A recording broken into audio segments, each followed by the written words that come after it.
next speaker is Jun Lan, and she is currently a student at the ETH Zurich and also conducting her research activity at RIKE in Yokohama in my lab, actually. And her current work focuses on deciphering gene regulatory elements during neurodevelopment using cerebral organoids. So please start whenever you're ready.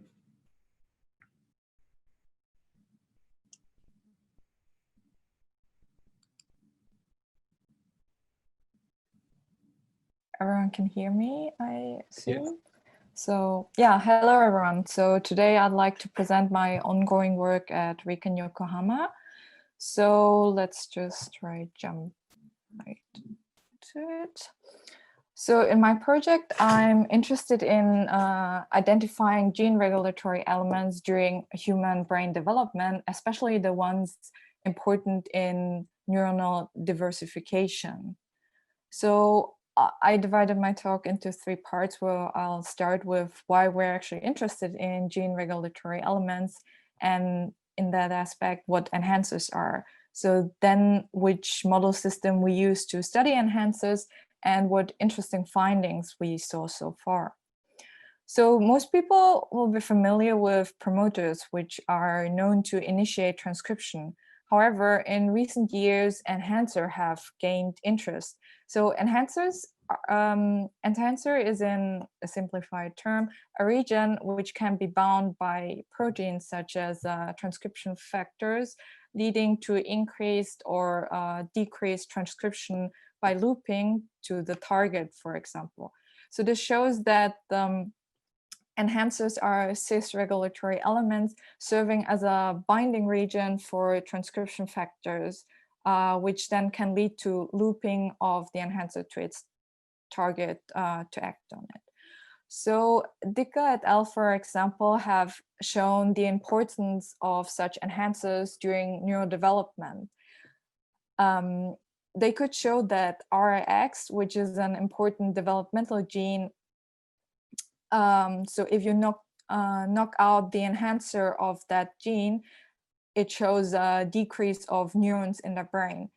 And so in our case, in order to identify enhancers during human brain development, we chose brain organoids as our model system because it allows us to study the dynamics of early neurodevelopment. So here you can see our adapted protocol from the Lanchester lab. And so we start off with single induced pluripotent stem cells, which then self-assemble into an embryonic body. So upon addition of neuronal media, they then start develop into a brain organoid, showing, for example, expression of MAP2, which serves as a neuronal marker here. So that proves that our brain organoids are of neuronal identity. So we also stain for PAX6, which is a neuroprogenitor cell marker, and for TBR1, which is expressed in more mature neurons. So the conclusion here is that the inner cells here are more progenitor-like, whereas the outer cells marked by TBR1 show more mature neurons. So this gave us confidence that our brain organoids show radial differentiation, and with that also maturation.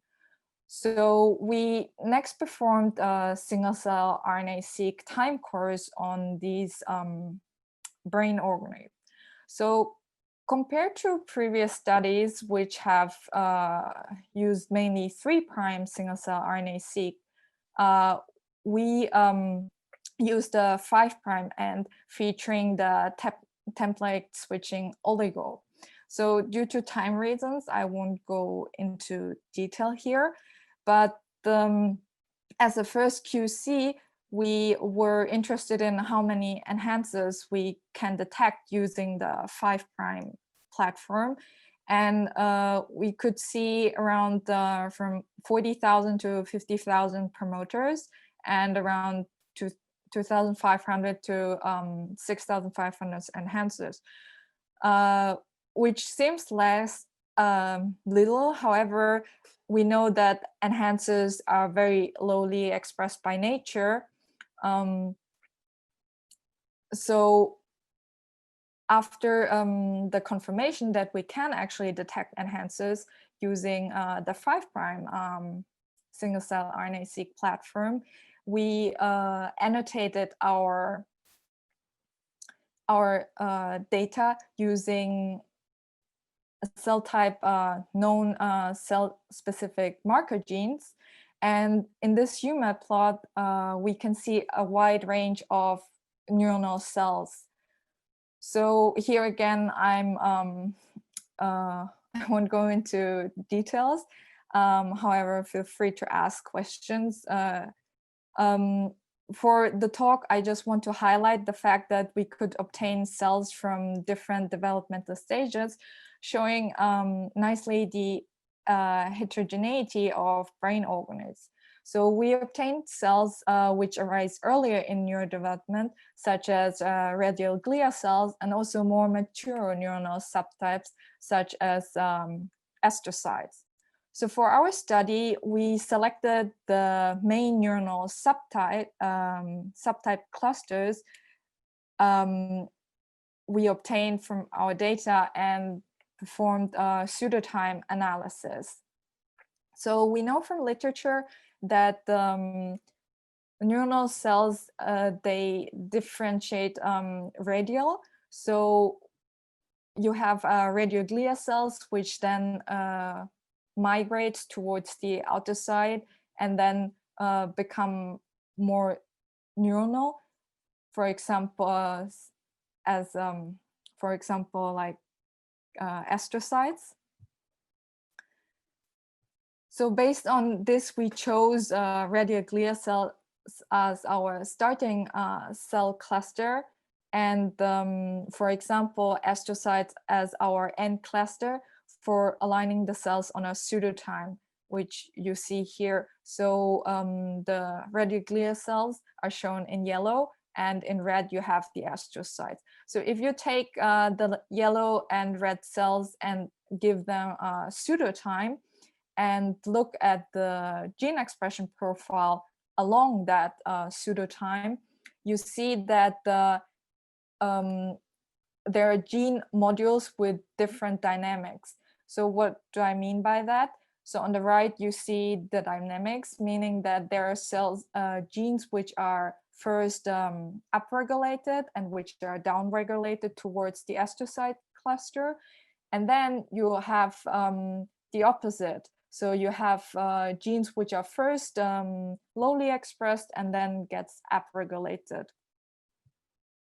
So looking at this astrocyte trajectory, which I show as an example, we wanted to know which genes are upregulated over time, with the underlying assumptions that these are important genes for the according trajectory. So here I'm highlighting DLX2, and as literature shows, DLX2 is an important gene for astrocytes differentiation. And then one way to identify its regulating enhancer is to look at enhancers which show similar dynamics. What I mean by that is that if DLX is upregulated, we look at enhancers which are upregulated at the same time. So we could derive several pairs, such as the like the one I highlighted. And if we look at the genomic, so I mentioned that the enhancer can also function by looping. And if we look at the genomic region, therefore, we can see that this enhancer and promoter are interacting by inferring this using Cicero. So Cicero is is a database which infers genomic interactions based on evidence. So I mentioned that this is on an ongoing project. So I'm here today. I showed the analysis part. So the next step is to perturb the pairs we have identified using actually the system which was previously introduced by the speaker, Dr. Ma. So we just obtained the PTG plasmid. So the next step is to then perturb those and annotate the function of the enhancers. So in summary, we successfully identified enhancers using the 5' single-cell RNA-seq platform, and using pseudotime analysis, we can infer enhancer-promoter interactions. And with that, I would like to thank my lab and especially Jay, who gave me the opportunity. And I also want to mention Joe and Jung, who helped me a lot with the analysis part. And thank you for your attention, and I'm happy to take questions. Okay, thank you, Yun, and we're right on time, 10 minutes. So we have a couple minutes for Q&A, and I think the very first question, which I think is an important question, is whether we can briefly describe the rationale using 5' strategy to detect enhancers. And I think there's a confusion with enhancers and enhancer RNAs. So maybe if you can clarify how you're using the 5' method to detect the RNA transcripts, enhancer transcripts. Yeah, so sorry for my lack of explanation. So enhancers are on the genome, and enhancer RNAs, which we detect using the 5' single-cell RNA-seq platform, are actually the transcripts of those enhancers. And the reason why we're using the 5' end is because of the bidirectional expression of the enhancer, which I showed before here, which can only be detected if we use the 5' end method. And as previous studies have shown, like the Phantom project, that the enhancers often show this feature, which gives us more sensitivity in detecting functional enhancers. Great.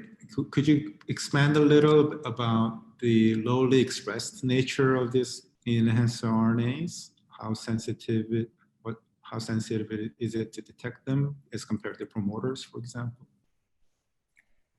Yeah, so I mentioned that the detection rate of promoters is around, in our data set, like for 50,000, whereas the enhancers are a few thousands. So this seems low, but we also performed a cage analysis on the same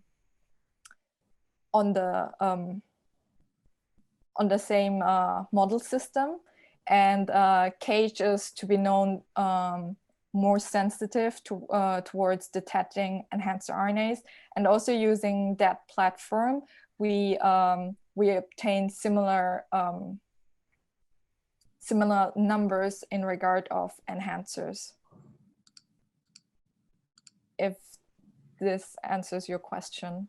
Great, thank you. And if you feel free to also type answers in the Q&A box in the below box. Okay, thank you, Ian, for your presentation.